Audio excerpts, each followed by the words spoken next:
So, have you ever wanted to learn a really, really simple pattern? Well, hang loose because this sign I'm doing with my hand is the sign for being relaxed. Take it easy. And you know what? In the left hand, it's only 2 notes. So, I want to show this to you. And it also appears in a really popular movie.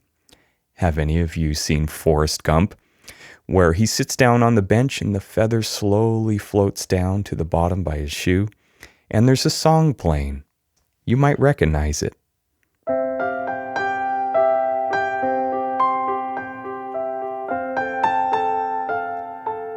You recognize it yet?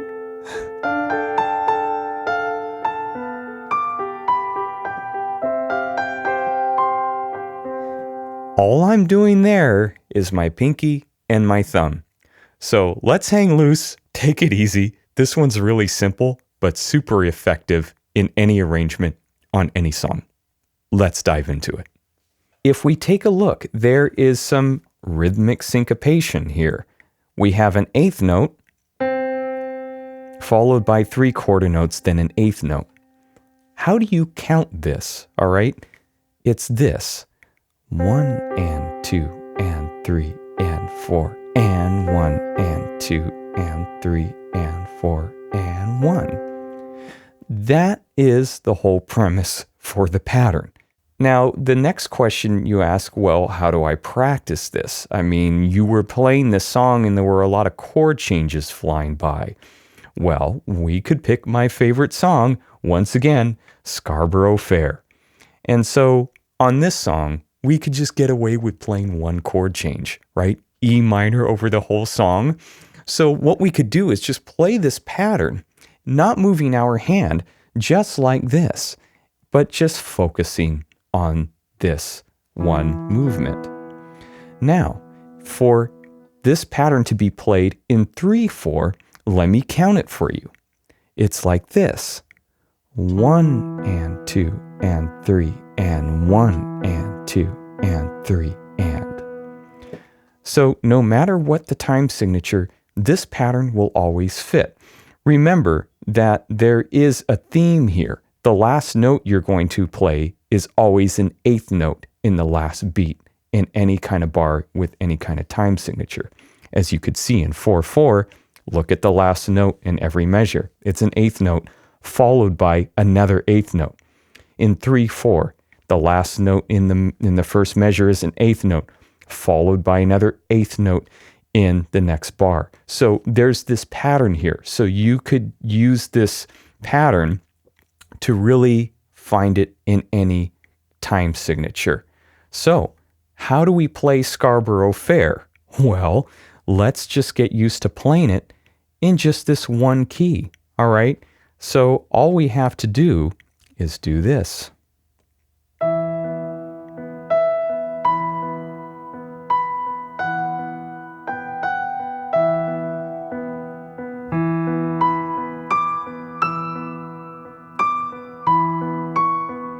See how nicely it works?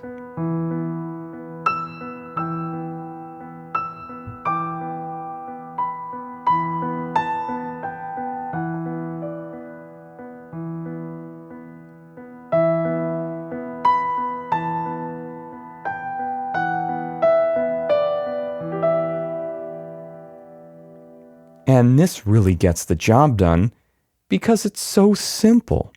All right, we want something to start out with. So a lot of my left-hand patterns are in a lower register, right? They're more expressive, more dynamic, but you need something contrasting of like a light pattern, something simple to start in the intro of the song. And if you want to know more about how I do these left-hand patterns, I offer a 1-hour tutorial, free video with a PDF when you sign up in the link below. Check it out. So moving on, what else can we do? Can this go on another song? And can it go on another time signature? Well, yes. Check this out. Another one of my favorites. Can't Help Falling in Love. It's in 6/8. And once again, look at the pattern. The last note in the measure is an eighth note, followed by another eighth note in the next measure. So knowing eighth, An eighth note at the end, followed by another eighth note in the beginning and the next bar is the sequence. So let me just count it and we'll play it. So it would be counted like this. 1, 2, 3, 4, 5, 6. 1, 2, 3, 4, 5, 6. 1, 2, 3, 4, 5, 6. 1, 2, 3, 4, 5, 6. Same thing, just a different time signature. That's all we're doing. Now, how about doing this song and actually playing the chord changes? What would that look like? Well, the simple rule is this. So if I'm playing it here,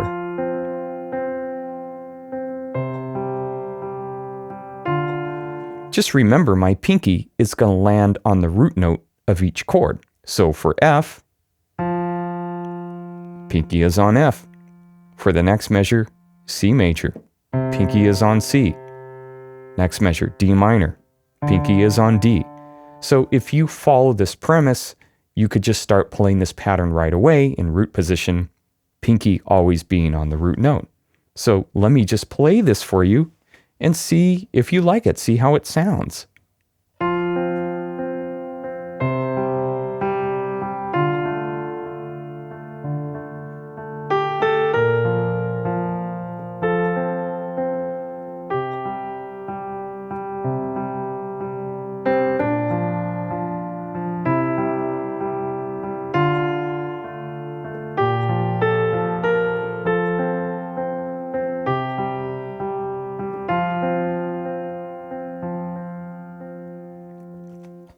I think I missed a couple of notes there. I probably didn't have my morning chocolate. Still not amped up, not pressing down hard enough on the keys. So this brings me to my next thing I want to talk about. How do we make it sound more interesting if we're just kind of moving our hand in blocks? Root note. Could we start using inversions and a little bit more root movement to make things more smooth and more flowing and more desirable to the ears? Well, yes. Let's take a look at the same song, but this time I'm going to start incorporating root movement. All right, so let me show you what this looks like. Now, for the feather, we're going back to the first song, right? The Forrest Gump song. Now, if we look at the first note here, and so I'm going to be playing just the left hand and the right hand, but you see how the chords are different now. I want to add some root movement. So you see C over F. Let me show you how I'm going to do these changes without moving my hand from one root note to the other.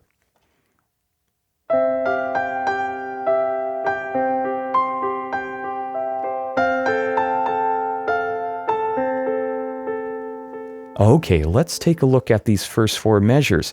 You see how I just moved one note to make it F?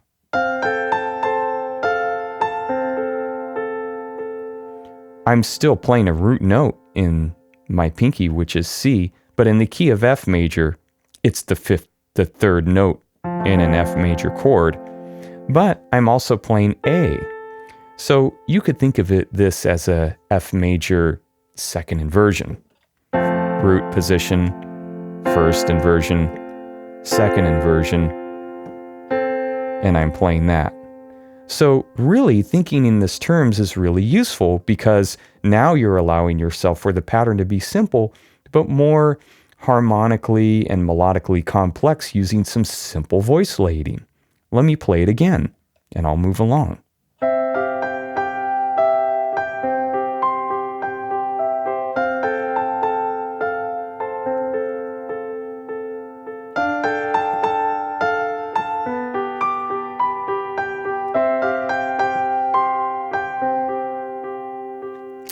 Okay, so as you could see in the left hand, so when I was here,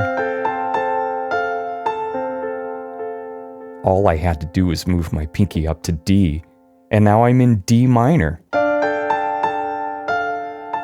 Now what about G over B? I just move my pinky to B and my thumb in G.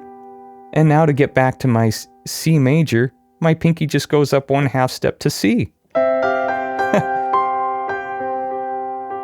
Moving along.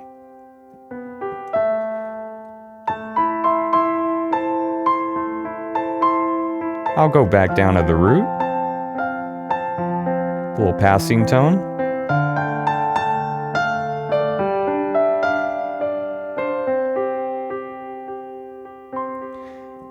And we really don't have to adhere to this fine melodic root movement. We could jump around to root positions, so it's a mixture of both.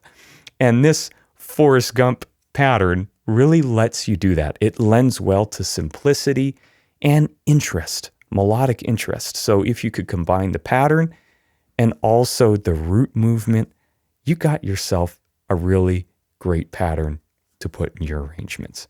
So I hope Mr. Forrest Gump didn't mind me sharing his pattern. And also, the gentleman who wrote this song is the one and only Alan Silvestri, a wonderful person and a great composer. He actually lives in my area, and I've got to run into him many times on some of my gigs. So shout out to Alan. You're awesome for composing this great song. All right. Well, thanks so much. Feel free to check out my free course in the link in the description below to get started on some amazing left-hand patterns. Let me know what you think about the hang loose pattern or the Forrest Gump pattern. Let me know how it goes in your arrangements, and I'll see you in the next video. Take care.